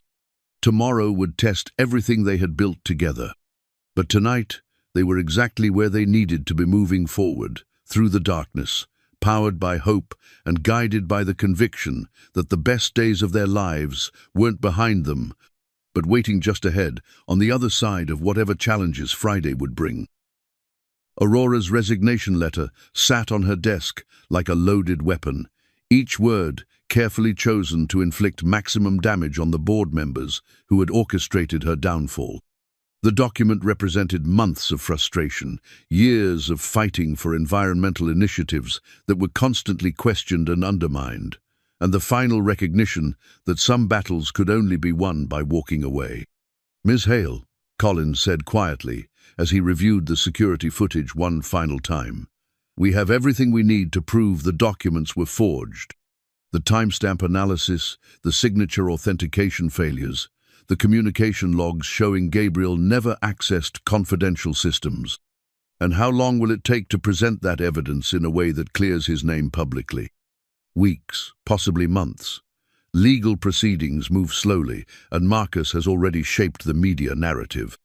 Aurora picked up the resignation letter, feeling its weight like a physical thing.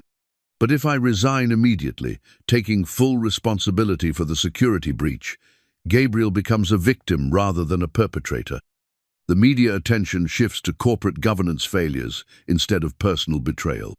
The board meeting was scheduled to begin in 20 minutes.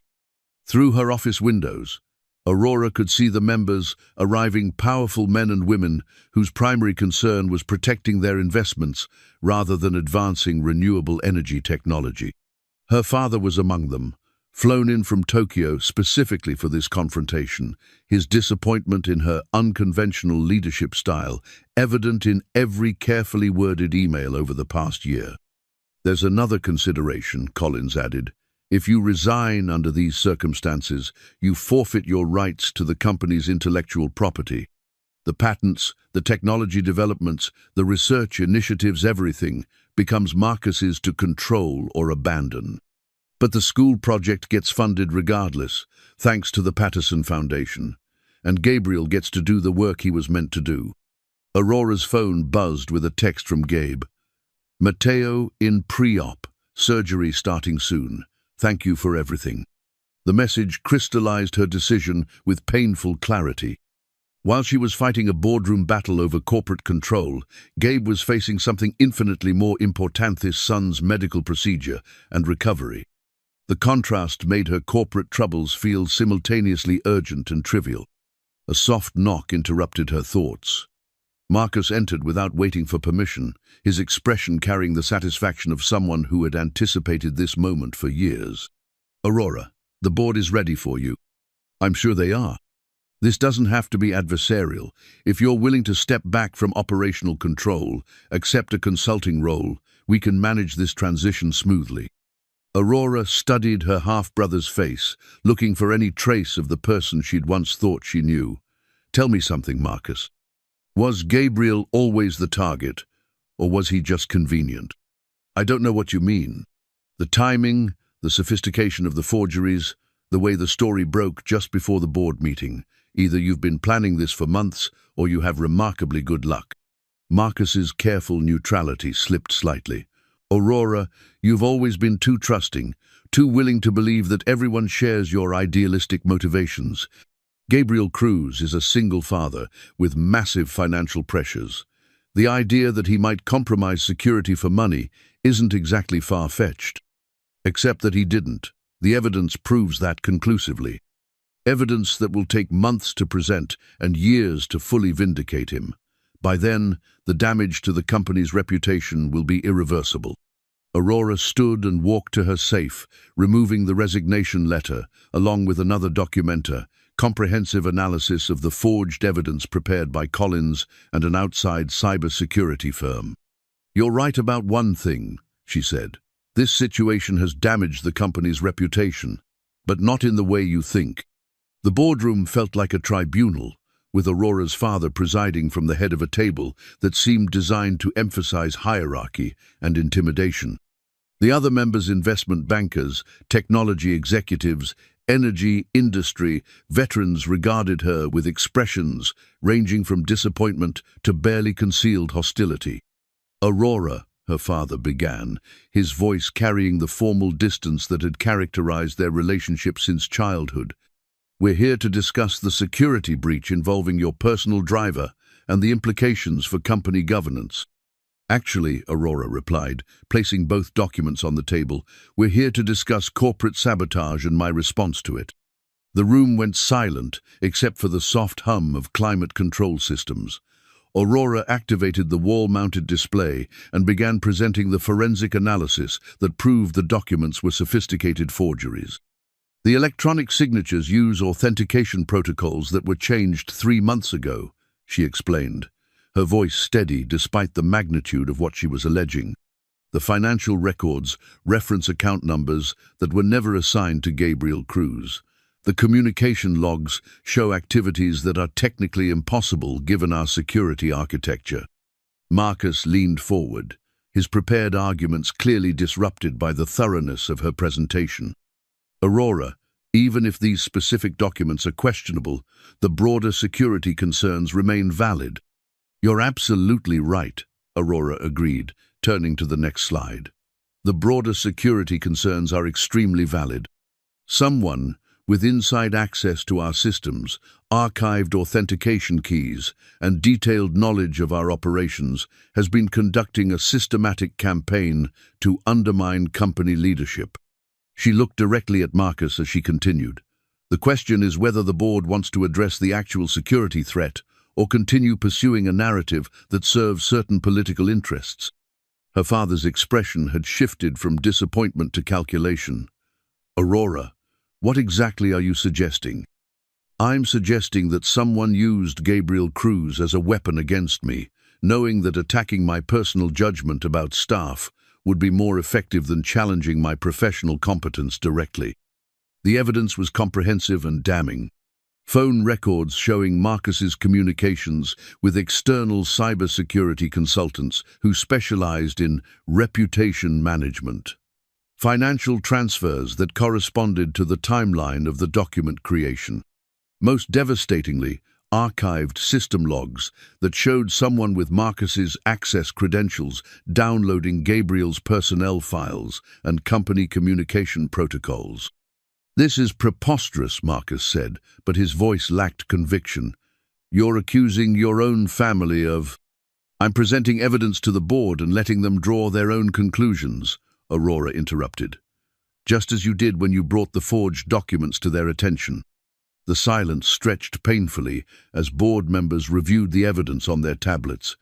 Aurora could see the calculations happening in real time, the recognition that they had been manipulated, the understanding that their rush to judgment had made them complicit in corporate sabotage.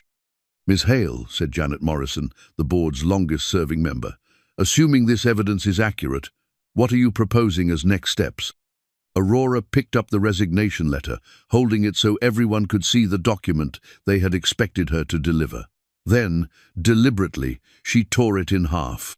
I'm proposing that we refer this matter to federal investigators for criminal prosecution. Corporate fraud, computer intrusion, and conspiracy charges are all applicable here. She looked directly at Marcus. I'm also proposing that any board member who participated in or benefited from this sabotage consider their own legal exposure. The shift in the room's dynamics was palpable. Marcus had gone pale, while several board members were clearly reconsidering their positions. Aurora's father sat back in his chair, studying his daughter with what might have been respect for the first time in years. Aurora, he said finally, this is a serious accusation to make against family. It's a serious crime to commit against family, she replied. Gabriel Cruz and his 9-year-old son were used as weapons in a corporate power struggle that crosses lines that can't be uncrossed.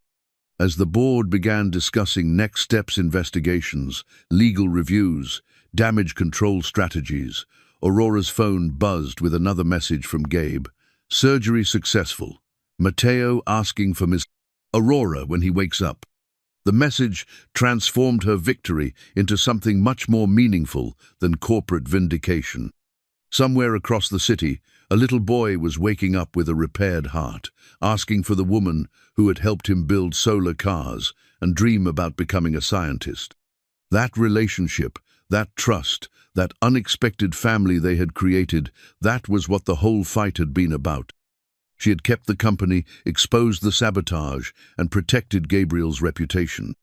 But more importantly, she had proven that some bonds were stronger than corporate politics, that loyalty and trust could survive even sophisticated attempts to destroy them.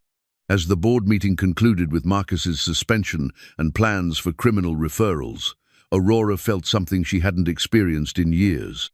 The satisfaction of fighting for something personal instead of merely professional, and winning not just the battle, but the right to keep building the family she had never expected to find. The new teaching contract lay spread across the hospital table like a promise of redemption, its pages bright white against the muted colors of the pediatric recovery ward. Gabe had read it 3 times while Mateo slept, still unable to fully process that his professional dreams were becoming reality, even as his personal world had been turned upside down and set right again. Community Outreach Coordinator for Educational Initiatives, the title read, followed by salary figures that would secure Mateo's future and job responsibilities that perfectly matched everything Gabe had ever wanted to do professionally. Aurora had somehow managed to formalize his position, even while fighting for her own survival, ensuring that regardless of the corporate battle's outcome, the school project would continue. "Dad?" Mateo's voice was soft but clear, pulling Gabe's attention back to what mattered most. "Hey, Mijo, how are you feeling?" "Tired, but different, like there's more room in my chest." Mateo touched the surgical dressing over his heart with careful fingers. "Dr. Martinez says the repair worked perfectly." "That's wonderful news, buddy. You're going to be able to do anything you want now. Run, play soccer, build solar cars that are too heavy to carry." Mateo smiled, though it was still shadowed by the exhaustion of surgery and anesthesia. "Is Ms. Aurora okay? I heard nurses talking about something on the news." Gabe had been dreading this conversation, trying to figure out how to explain corporate sabotage and family betrayal to a 9-year-old who had spent the past few hours having his heart surgically repaired. "She's more than okay," he said finally. "She won. The people who were trying to hurt our family got caught, and now she gets to keep helping kids learn about renewable energy." "Our family?" The words had slipped out naturally, but Gabe realized they were accurate in ways that transcended traditional definitions. "Yes, Mijo. I think that's what we've become." The door opened quietly, and Aurora appeared carrying flowers, balloons, and what looked like a new book about electrical engineering for young readers. She moved carefully, as if entering a sacred space, her usual corporate confidence replaced by something gentler. "How's our patient?" she asked, settling into the chair beside Mateo's bed. "Really good," Mateo said, his energy returning as he saw Aurora's gifts. "Dad says you won your fight with the bad guys." "We won," Aurora corrected. "All of us together. And do you know what that means?" "What?" "It means your dad gets to become a teacher again, working with kids just like you to build solar projects and learn about making the world better." Mateo's eyes lit up, despite his fatigue. "Really? Dad, you get to teach again?" "Better than teaching," Gabe said, showing Mateo the contract. "I get to help whole communities learn about renewable energy, starting with your old school. Lincoln Elementary is getting solar panels?" "A complete installation," Aurora confirmed, "enough to power the entire building, with educational components that will let students monitor energy production and learn about how solar systems work. And other kids will get to build projects like mine. Even better projects. Your dad is going to design a curriculum that starts with basic concepts and builds up to sophisticated engineering challenges. By the time students graduate from Lincoln, they'll understand renewable energy better than most college students." Dr. Martinez arrived for the evening checkup, her professional smile widening as she observed Mateo's improved color and energy level. "This young man is healing beautifully," she announced after reviewing his monitors and listening to his heart. "The repair is perfect, blood flow is optimal, and I expect a complete recovery." "When can I go back to school?" Mateo asked. 2 weeks of rest at home, then gradually return to normal activities. By Christmas, you'll be able to do anything your friends can do." After Dr. Martinez left, Aurora pulled out her phone and showed Mateo a series of photographs from the afternoon board meeting. "I wanted you to see something," she said. "These are pictures of the board members reviewing the evidence that proved your dad's innocence."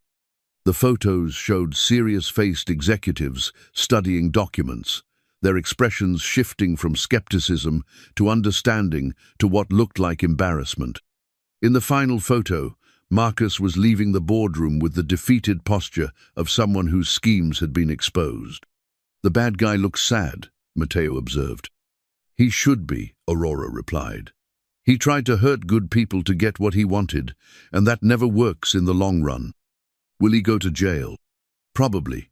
What he did was against the law, and laws exist to protect people like your dad, who are just trying to do the right thing. As evening settled over the city, Aurora prepared to leave so that Gabe and Mateo could rest. But at the door she paused and turned back to them. Gabriel, there's something else. The Patterson Foundation funding is just the beginning. 3 other organizations have committed to supporting the program after seeing how we handled this crisis. The school solar project is going to become a model for districts across the state. How many schools? Gabe asked. Initially, 12.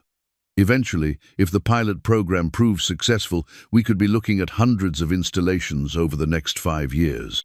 The scope of the opportunity was staggering. Gabe had dreamed of returning to teaching, but this was something much larger, the chance to influence how an entire generation thought about energy, environment, and their role in solving global challenges. Miss Aurora, Mateo said sleepily, will you still come see my solar car projects even though Dad has a new job? Mateo, I'm not going anywhere. Your dad and I are going to be working together for a long time. Good. I like our family the way it is. After Aurora left, Gabe sat beside Mateo's bed, watching his son sleep, marveling at how completely their lives had transformed. 3 months ago, he had been a desperate father taking a job nobody wanted, hoping to earn enough money to save his son's life. Now Mateo's heart was repaired. Gabe had found his professional calling, and they had gained a family member whose loyalty had been tested by fire and proven unbreakable. The morning would bring discharge papers, recovery plans, and the beginning of Gabe's new career. But tonight, in the quiet of the hospital room, he felt a peace he hadn't experienced in years.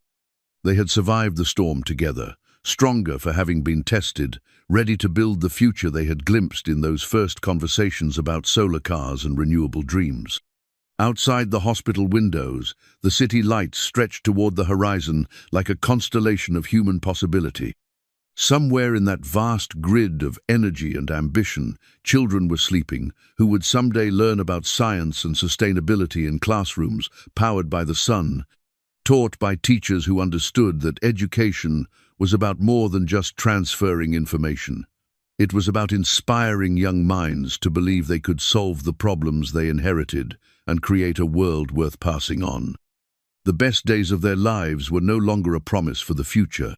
They were beginning right now, in this quiet room where a boy slept with a perfectly repaired heart, dreaming of solar cars and scientific adventures yet to come.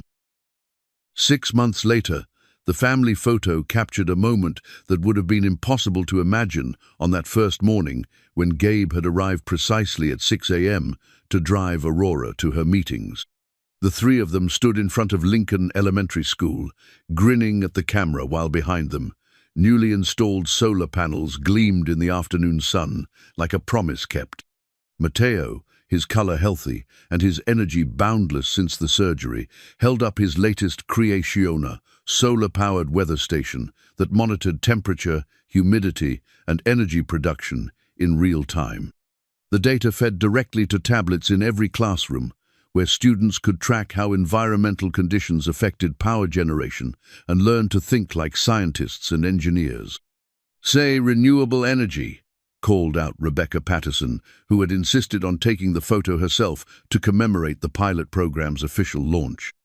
Aurora Lafayda sound that had become more frequent and natural over the past months, while Gabe wrapped his arms around both his son and the woman who had become so much more than his former employer.